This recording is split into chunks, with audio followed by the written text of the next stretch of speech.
Bueno, fisiología del estrés es un término genérico que se refiere ya sea al estudio o el conocimiento de cómo las plantas reaccionan frente a una condición adversa. ¿Por qué algunas plantas son más sensibles a una cierta condición respecto de otras? ¿Qué las hace ser más sensibles? ¿Qué las hace ser vulnerables? ¿Dónde están los sitios de acción de ese estrés que lleva a esas plantas a sufrir de alguna manera?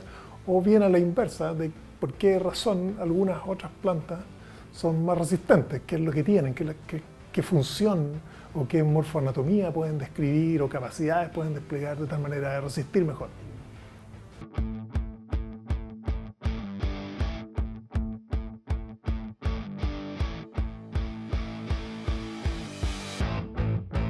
Cuando uno habla de qué condiciones adversas pueden afectar en particular al cerezo, yo creo que prácticamente todas las que afectan a cualquier vegetal, excepto que los umbrales de daño, los umbrales de sensibilidad o los umbrales de resistencia pueden variar, pero las condiciones son las mismas, es decir, no me voy a referir mucho a estreses del tipo biótico, que son plagas y enfermedades, porque son las que menos domino, pero condiciones abióticas, ambientales, como son las bajas temperaturas, temperaturas congelantes, altas temperaturas, olas de calor, faltas de agua, qué sé yo, contaminantes atmosféricos, entre otras, pueden ser clásicas. Yo diría que mucho se habla de hecho de la radiación. Probablemente la radiación pueda ser un factor adverso, pero creo que es lejos menos importante comparado con la falta de agua, por ejemplo, o temperaturas congelantes o temperaturas bajas en el caso del cerezo. Un ejemplo tangible, que de hecho es muy fácilmente advertible en las plantas de cerezo, es el déficit hídrico. De hecho, no es poco común observar que las plantas hacia el final de la temporada, que es una temporada bastante temprana por lo demás, estamos hablando de los meses de diciembre, enero, uno empieza a observar en las hojas, en la zona central al menos, que estas cuelgan prácticamente como si no tuviesen turgencia. Eso es clásicamente una falta de agua. Muchas veces esas plantas de cerezo, como son las primeras en cosecharse, tienden a olvidarse más rápido y a usar el agua de los campos en otros cultivos en ese momento, y uno advierte muy rápidamente que las plantas de cerezo comienzan a mostrar signos de deficiencia.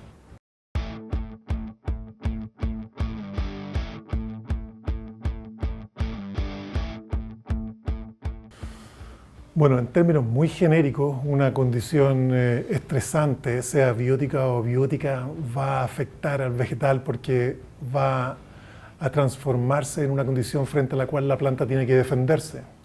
Y para defenderse tiene que invertir energía. Y por lo tanto esa energía, en vez de estar destinada al crecimiento reproductivo, va a estar destinada a reparar órganos, a restablecer sistemas, etc.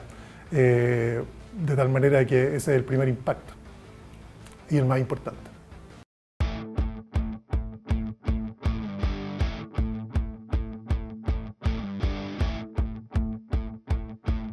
Todas las plantas tienen la capacidad de responder a una condición adversa dentro de ciertos rangos, y el cerezo, yo creo que genéricamente se interpreta o asume como una especie bastante sensible. Yo diría que asociado al cambio climático hay dos amenazas bien importantes. Uno es la ocurrencia de temperaturas bajas, me refiero a congelantes, en momentos poco usuales, es decir, muy tarde luego del invierno, cuando la planta ya está activa. Allí la planta no tiene muchas posibilidades de defenderse, simplemente sufre necrosis y probablemente tiene que rebrotar.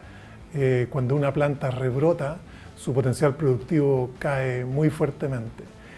La otra amenaza que yo diría el cerezo podría ser relativamente sensible es la falta de agua. Es decir, en general, los sitios donde se cultiva cerezo en Chile, no digo totalmente, pero prácticamente de manera general, depende del riego. Y ese riego depende de las reservas de agua invernal.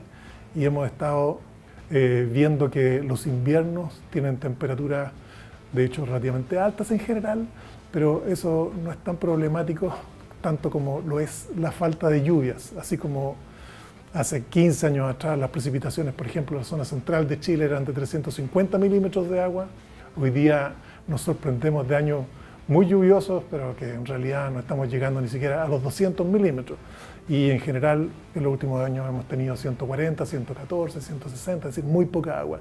Y eso sí que va a generar un impacto relativamente alto. No solamente al cerezo, a todas las plantas cultivadas.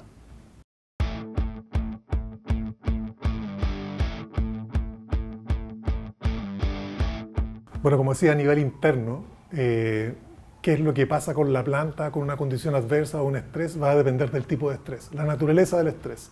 Porque todas las reacciones o todas las sensibilidades son un poquitito distintas. Es decir, por ejemplo, un frío en la época en que la planta ya brotó va a disminuir el metabolismo de esa planta, particularmente el metabolismo a nivel de hojas, y esto la podría volver un poco más sensible a la radiación. Temperaturas extremadamente bajas, cuando la planta ya está activa, independiente que haya brotado, o bien luego de brotar, bueno, va a inducir probablemente congelamiento y daño y necrosis celular. Si hablamos de un estrés hídrico, bueno, lo que vamos en condiciones extremas es observar probablemente daños que se conocen como cavitación o embolía, formación de burbujas a lo largo del flujo de agua, y eso tiene consecuencias irreparables, por lo menos durante esa temporada.